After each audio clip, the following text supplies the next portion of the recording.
बहुत बहुत शुक्रिया इस ऐसे मुद्दे पर चर्चा रखने के लिए और इस पैनल के साथ इस पर चर्चा करने के लिए। जिस समय हम बात कर रहे हैं कि इस्लामोफोबिया और इसमें मीडिया की क्या भूमिका हो सकती है, मीडिया कहाँ खड़ा है, तो शायद जब हम प्रेस क्लब में यहाँ बैठे हैं तो कुछ चीज़ें बहुत साफ हैं और ख़ास तौर से जो आयोजन है, जिन लोगों ने इस आज का प्रोग्राम आयोजित किया है, मुंबई से राम पुनियानी हैं, इधर जॉन दयाल हैं, आशुतोष हैं, गौतम जी हैं, अशोक हैं। तो मुझे लगता है कि तस्वीर तो हमारे सामने बहुत साफ है। इसको हम कैसे देख रहे हैं और देखकर हम इसके लिए क्या सोच रहे हैं, वह बहुत इम्पोर्टेंट हो जाता है। क्योंकि इस्लामोफोबिया एक ऐसी रियलिटी है, एक ऐसी हकीकत है जो एक बहुत बड़ी सीमेंट की दीवार की तरह हमारे और लोकतंत्र के बीच खड़ी है। और इसकी नींव कब पड़ी थी, कैसे पड़ी थी?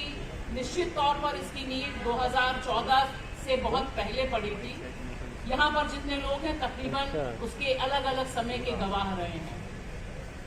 लेकिन एक ड्रास्टिक चेंज 2014 के बाद भारत के लोकतंत्र में, उसकी जमहूरियत में आया है। वह यह आया है कि जो माइनॉरिटी से नफरत है वह अब धीरे धीरे रूल ऑफ लॉ होती जा रही है, धीरे धीरे वही गवर्निंग फैक्टर होती जा रही है। और इसकी एक लंबी क्रोनोलॉजी भी है। हमारे देश के गृह मंत्री अमित शाह जी बहुत सी चीजों की क्रोनोलॉजी समझाते रहते हैं, बस ये नहीं समझा पाते हैं कि 2025 में जब आरएसएस के 100 साल पूरे हो रहे हैं, ये हमें ध्यान रखना बहुत जरूरी है कि 2025 में हम बैठे हैं,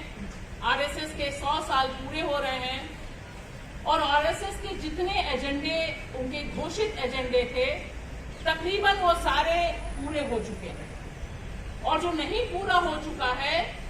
उसके बारे में माना जा रहा है कि अंडर करंट यही है कि देश को हमने कमोबेश हिंदू राष्ट्र बना दिया है। लोकतंत्र के जितने खंभे हैं उन खंभों को मटियामेट करके एक तरह से एक दिशा में right wing shift Indian politics का इंडियन इकोनॉमी के साथ हुआ है। यह भी समझने की जरूरत है कि इसमें अर्थव्यवस्था, कॉर्पोरेट का जो घालमेल है या उसका जो अलायंस है वो बहुत तगड़ा है। अगर हम इसको नहीं समझेंगे तब यह समझना बहुत मुश्किल हो जाएगा कि हर त्योहार में, हर आयोजन में यह क्यों कोशिश होती है कि मुसलमानों से जुड़े कारोबार पर चोट पहुंचाई जाए, क्योंकि वह भी एक कम्युनल नेचर की इकोनॉमी को विकसित करना उनका बुनियाद है। और इसका एक्सपेरिमेंट सबसे पहले, सबसे ठोस रूप में उन्होंने कश्मीर में करना शुरू किया था कि कश्मीर का जो मुसलमान है वो डरता नहीं है, वो यूपी की तरह नहीं है, बाकी जगहों की तरह नहीं है, वो संपन्न है, उसकी इकोनॉमी पर कैसे कब्जा करना है। और इसलिए आप देखेंगे कि ये जो सारे इंसिडेंट हैं, ये सारे इंसिडेंट को लेकर मीडिया में जो कवरेज है, और हम निश्चित तौर पर मानते हैं ये डिबेट आज की तारीख में बेमानी है कि मेन स्ट्रीम क्या है और वैकल्पिक मीडिया क्या है। क्योंकि आज अगर आप चुनाव कवरेज के लिए जाएं, रिपोर्टिंग के लिए जाएं, जितने पत्रकार सहाफी यहाँ पर मौजूद हैं वे सब जानते हैं कि आपको बाइट देने से पहले, आपसे बात करने से पहले भारत का नागरिक ये पूछ लेता है कि आप किस तरफ खड़े हो, आपका चैनल क्या है, आप किस अखबार के नुमाइंदे हो यहाँ पर। तो ये अब दौर नहीं है कि लोगों में कोई भ्रम है, इसे लेकर कोई मुगालता है, वो मुगालते वाला दौर भारत का जो सिटीजन है, जो भारत का नागरिक है, वह पार कर चुका है। लिहाजा उसे पता है कि आप कॉर्पोरेट मीडिया, नफरती मीडिया के साथ हो या एक ऐसे मीडिया के साथ हो जिसको कई बार बीजेपी का आईटी सेल भी पसीना आ जाता है जब कई नफरती एंकर अपने प्रोग्राम करते हैं। अमित मालवीय के दिमाग में भी वो टूल किट नहीं होता है जो नफरती एंकरों के दिमाग में टूल किट होता है। और सुबह शाम जिस तरह से वो डिस्कशन करते हैं, कुछ टोपी वालों को बैठाएंगे और फिर लड़ाई और भिड़ाई करेंगे। मैं इसलिए कह रही हूँ क्योंकि दरअसल यह पूरी कोशिश है कि आज का जो मीडिया है, जो कॉर्पोरेट मीडिया, नफरती मीडिया, गोदी मीडिया, किसी नाम से भी आप कहिए, दरअसल वह परसेप्शन बनाने की इंडस्ट्री में तब्दील हो गया है। वह अवधारणा बनाता है, कि मुसलमान जिहादी है, कोई क्रिश्चियन है तो वो कन्वर्जन से जुड़ा हुआ मसला करेगा, कोई महिला है और महिला अगर शहर में रह रही है और अगर अपने दोस्त के साथ जा रही है और उसके साथ रेप होता है, यौन हिंसा होती है, तो उसके ऊपर मॉरल पुलिसिंग का काम करेगा। ये अलग अलग लेवल पर जो आज का मीडिया है वह काम कर रहा है, ऑपरेट कर रहा है, और एक तरह से इस मीडिया ने एक इंडस्ट्री का रूप अख्तियार कर लिया है और वह इंडस्ट्री नफरत के ऊपर टीआरपी हासिल करने का काम करती है और उसे काफी कंसोलिडेट कर दिया गया है, काफी उसका एक पुख्ता आधार बन गया है। यह माइनॉरिटी का जितना विरोध है, मुसलमान का जितना विरोध है, उतना ही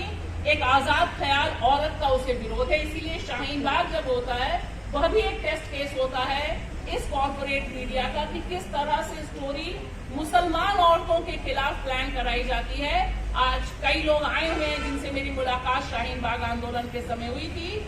और उन्होंने किस तरह से इसका काउंटर किया था। तो मुझे लगता है कि एक दो चीजें जो बहुत साफ हैं कि आरएसएस का जो गेम प्लान है उसकी जो सफलता है, उसकी जो सफलता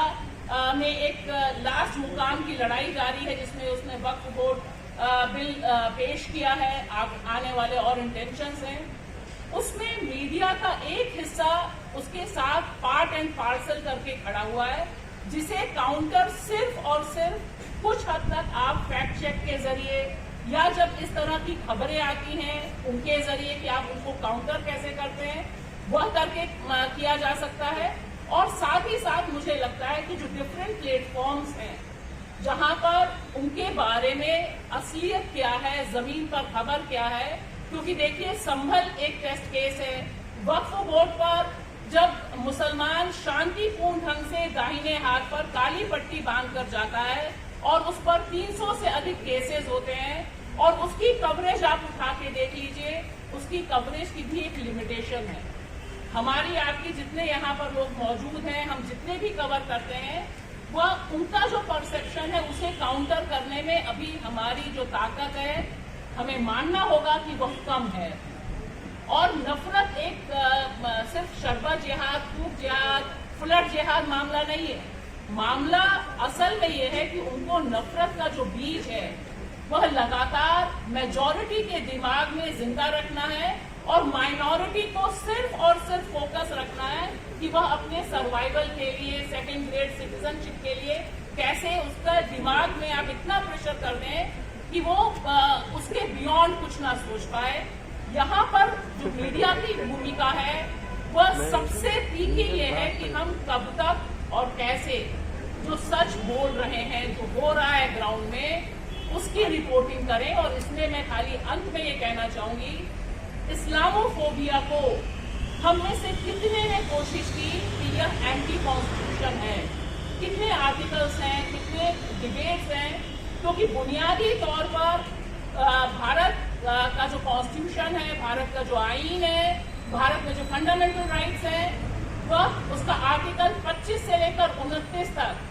तमाम फॉर्म्स में राइट टू रिलीजन देता है। आपको धर्म के आधार पर जिंदा रखने में भेदभाव ना हो, इस आधार पर जिंदा रहने, आगे बढ़ने की एक पूरी की पूरी छूट मिलती है, अधिकार मिलता है। सवाल यह है कि ये जो पूरा का पूरा टर्म है, इस टर्म के खिलाफ हम बाकी जो मूवमेंट चल रहे हैं, बाकी जो आंदोलन है, आईन को बचाने का आंदोलन है, कॉन्स्टिट्यूशन को बचाने का आंदोलन है, इसे हमें इक्वेट करना जरूरी है। मामला सिर्फ माइनॉरिटी या सिर्फ मुसलमान या सिर्फ ईसाई का नहीं है या सिर्फ महिला का नहीं है। सवाल यहाँ पर बड़ी लड़ाई का है और उस बड़ी लड़ाई का एक हिस्सा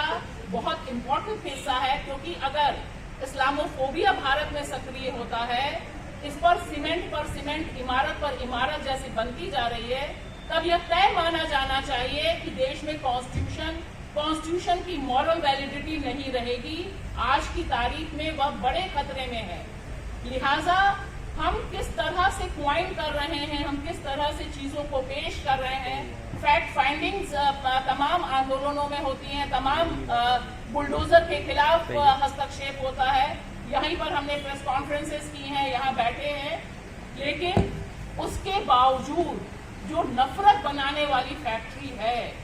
जिसका एक बड़े पैमाने पर हिस्सा मीडिया है, मीडिया में मेन स्ट्रीम मीडिया है, उसका काउंटर अभी जमीन पर कम है। तो ये हमें मानना होगा कि हम उसका काउंटर करने की रणनीति सबसे पहले ये कर सकते हैं कि जब इस तरह की खबरें, इस तरह के शोज आते हैं, तो क्या हम चुनकर इस तरह की जो फर्जी खबरें हैं, नफरत फैलाने वाली खबरें हैं, उनके खिलाफ एक पब्लिक में अपने सोशल प्लेटफॉर्म पर एक मिशन के तौर पर चलाया जा सकता है क्या कि ये जो खबर है यह गलत है। इस खबर के आधार पर जो दंगे हो रहे हैं, उनका दंगे कराने की तैयारी है, मुसलमानों को डीह्यूमनाइज करने की तैयारी है, और सबसे बड़ी बात डीफ्रेंचाइज करने की जो तैयारी है। वक्फ बोर्ड बिल का पास होना दरअसल देश के मुसलमानों को डीफ्रेंचाइज करने की तैयारी है, तैयारी की दिशा में उठाया गया बड़ा खतरनाक कदम है। लिहाजा आज की तारीख में बड़े पैमाने पर छोटे बड़े प्लेटफॉर्म्स के जरिए इस्लामोफोबिक मैसेज का काउंटर करते हुए इसको कनेक्ट करना, जमहूरियत की बचाने की जो लड़ाई है, कॉन्स्टिट्यूशन बचाने की जो लड़ाई है, बाकी जो लड़ाइयां चल रही हैं, उससे कैसे हम कनेक्ट कर सकते हैं ताकि यह एक ब्रॉडर इशू के रूप में हो। उनकी मंशा ये है कि हम छोटे छोटे हिस्सों में रहें। एक पत्रकार मार डाला जाए छत्तीसगढ़ में, एक पत्रकार की उत्तर प्रदेश में लगातार आप देखिए पत्रकारों की हत्याएं हो रही है, एक के बाद एक हत्याएं हो रही हैं, लेकिन उस पर एक बड़ी कंसेंसस नहीं बन पाती है। कोशिश ये होनी चाहिए कि इस बड़ी लड़ाई को बड़े प्लेटफॉर्म के साथ पॉलिटिकल पार्टीज को कंपेल किया जाए कि वे इसे लेकर हंगामा करें, बात करें, और जो लोग नहीं बात कर रहे हैं उनको पकड़कर उनसे अकाउंटेबिलिटी मांगी जाए, क्योंकि अब लड़ाई जिस मुकाम पर है उसमें एक निर्णायक स्टेप उठाना, निर्णायक रूप से एकता करनी, और वो तमाम सहाफी, तमाम जर्नलिस्ट जो इस्लामोफोबिक माइनॉरिटीज पर हमले को कॉन्स्टिट्यूशन पर हमला मानते हैं, उनके बीच एक ब्रॉडर यूनिटी बनना, ब्रॉडर साझा बनना मुझे लगता है बहुत जरूरी है। नहीं तो एक स्टेज पर आपको लगता है कि अकेले अकेले लड़ाई लड़ी जा रही है। एक दिन हम गुलफिशा की बात करते हैं, एक दिन हम उमर खालिद की बात करते हैं। इसके बजाय अगर एक हम कॉम्प्रिहेंसिव बात करें कि यह लड़ाई एक बड़ी लड़ाई का हिस्सा है और उसमें सारे तरह के चेहरों की शिरकत बहुत जरूरी है, तभी इससे एक राह मिल सकती है। वे चाहते हैं कि हम परेशान हों, हम परेशान हैं, लेकिन इस परेशानी का सबब और जवाब सिर्फ कड़ी से कड़ी जोड़कर आगे बढ़ते हुए, सही रिपोर्टिंग करते हुए, जमीन से रिपोर्टिंग करते हुए, जो कि आज की तारीख में बहुत मुश्किल है, लेकिन अगर हमारी जो ताकत है उससे अगर हम कर सकें तो शायद एक आस की किरण जगती है।